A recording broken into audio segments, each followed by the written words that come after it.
Hello, and welcome to the audiobook production of Mathias Cutthroat. I'm Angela Perry. And I'm Kari Shuey. We're the co-authors of the Mathias series. This is an unabridged, full-cast production of Episode 1 of the Mathias series. We plan to post a chapter twice per week until the book is completed. If you enjoy it, please subscribe.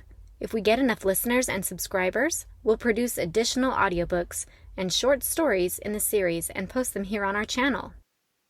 If you want to follow Mathias's future adventures, subscribe to our newsletter, and be sure to pick up an ebook or print copy as well. Links are in the description. Thank you for listening. It's time to turn the microphone over to our favorite vigilante vampire, Mathias. Mathias, Episode 1, Cutthroat. Written by Kari Shuey and Angela Perry. Narrated by ElevenLabs, Inc. Book copyright 2020 and audio copyright 2023 by Kari Shuey and Angela Perry. All rights reserved. Chapter 1. Mathias pinched the bridge of his nose to ward off the sweet smell of innocence that saturated the air. Outside the yellow police tape, teens held up their phones to record the crime scene. A bell clamored across the campus of the prestigious boarding school, and more children exited the building. His head pounded. Too many innocents. The demon inside him writhed, forcing inky black mist from the recesses of his eyes. Mathias shoved his sunglasses further up the bridge of his nose and brought his camera to his face. The shutter release clicked as he took pictures in rapid succession. He concentrated on capturing images of the abandoned purse and sandal from every angle. The voice of the young man who had witnessed the kidnapping rose to a shout. I told you 3 times. Vicky and I skipped trig. We were hanging here in the parking lot, and some dude grabbed her and dragged her into an SUV. Can you describe the man again? Detective Gomez kept his tone firm and level. And what color was the SUV? Like I said, he was wearing a ski mask. The car was black or dark green or something like that. I was focused on Vicky, okay? Mathias shifted one of the numbered evidence markers and flipped on his flash. The stain on the blacktop stood out beneath the flare. His demon reacted with utter disinterest. Not blood, then. He'd scraped some samples for the lab, but stains like these often turned out to be spilled soda. A shadow fell over the stain. What do you think, Hawthorne? Detective Gomez spoke in a low voice. Anything useful? Mathias stood upright and stepped away, putting some distance between himself and the detective. Hard to say. There's not much to go on visually. He pointed to the skid marks on the asphalt. That tread pattern is a common one. You find out who this Vicky girl is? Gomez flipped back a page in his notepad. Full name is Victoria Fenton. She's the daughter of... Ringing in Mathias's ears drowned the detective's voice, and his heart stuttered. Victoria. A rush of memories slammed through him. Her limp body drenched in her own blood, his choked howl of agony. Jumbled impressions of the forest outside their small town, blurred within a haze of confusion. If only he'd had control over the demon then. It stopped its incessant shuffling, and a sinister chuckle echoed through his mind. Hawthorne? Hey, Matt, you okay? Pull it together. I'm fine. He swallowed the lump in his throat, hurling aside the ever-present burn of thirst. It's just the heat. Any luck on the surveillance video? Gomez snorted. The school is claiming it would be a violation of privacy to let us see it. The little darlings who come here belong to Maine's elite, and the parents make the school sign non-disclosures. We'll have to get a warrant to access it. A commotion arose at the northern edge of the parking lot. The crowd parted to allow a tall woman with a severe platinum bun and a high-powered business suit to approach the police tape. Next to her, a mousy woman took notes on an electronic tablet. Behind them, a corpulent, graying man in a tailored navy suit blocked the reporters from approaching. A cadre of dark-suited security personnel surrounded the lot with military precision. Mathias nodded to them. Who's that? Jessica Waterman. Gomez's mouth puckered as if the name carried a sour taste. She's the CEO of Waterman, Inc. You know, the holding company that manages most of the East Coast. Mathias gave a low whistle. Why is she interested in the kidnapping? Weren't you listening? The detective gave him a side-eyed glare. Waterman is the victim's mother. The mousy woman lifted the police tape and Waterman ducked beneath it. She swept toward them, her 2 lackeys trailing after her. At her approach, Mathias turned his head, trying not to choke. Her scent was bitter and powerful, overwhelming in its corruption. The demon came to attention. Which one of you is Angel Gomez? She pronounced his first name with a hard J sound. Gomez winced. He stepped forward, holding out his hand. I'm Detective Angel Gomez, he said, correcting the pronunciation to Angel. This is a crime scene, ma'am. If I can ask you to wait outside the tape. She ignored both his words and his outstretched hand. I was told you're the detective assigned to the case. What are you doing to find my daughter? I assure you, ma'am, we're doing our best to examine the evidence and find leads. Not good enough. Waterman lifted her chin, glowering down her patrician nose. This is my daughter, not some fisherman's brat. It's been almost an hour and you're taking pictures of the parking lot? Another wave of her stench rolled over Mathias, and the demon surged inside his mind. A smile touched Mathias's lips.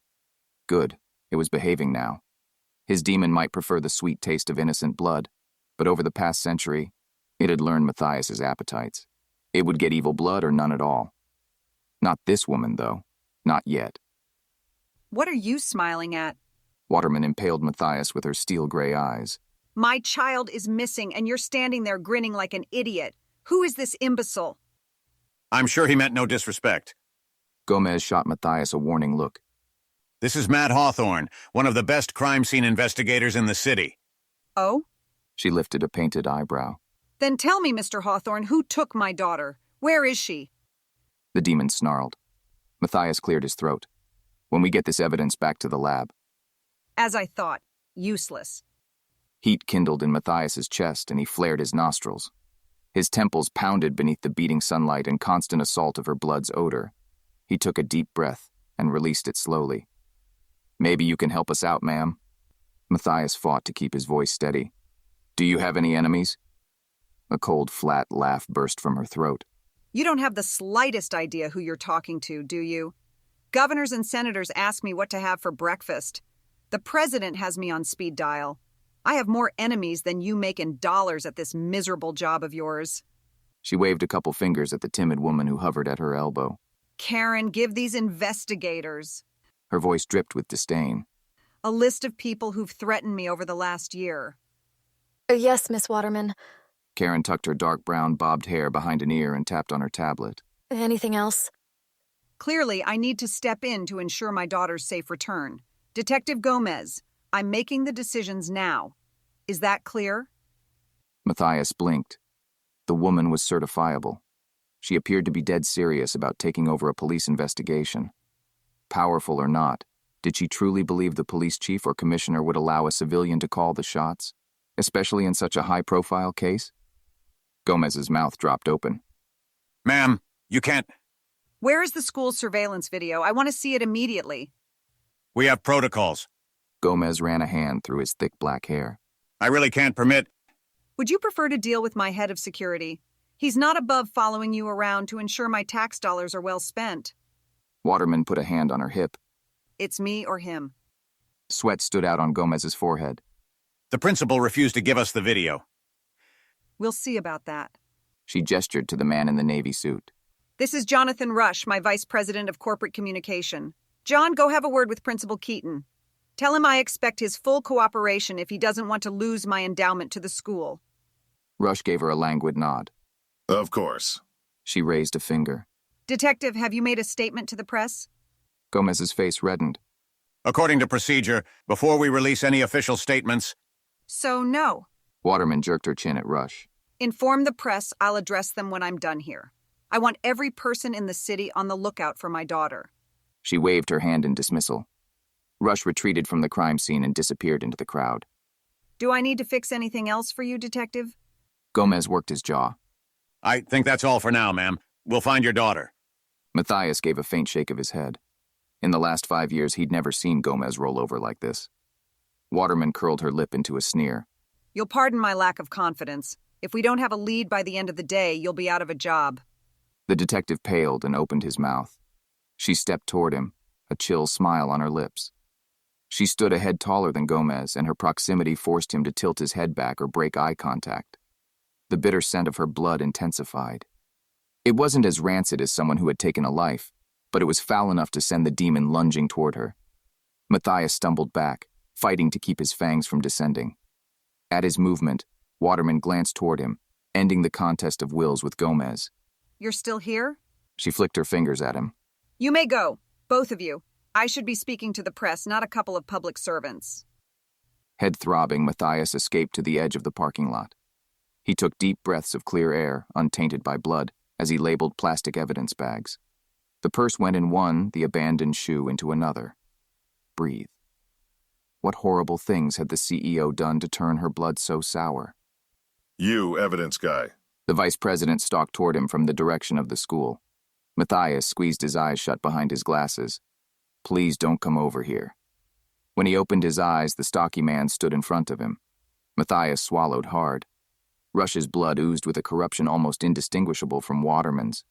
The man slapped a small external computer drive against Mathias's chest. Here, don't lose it. He bumped Mathias's shoulder as he walked past him, headed for his boss.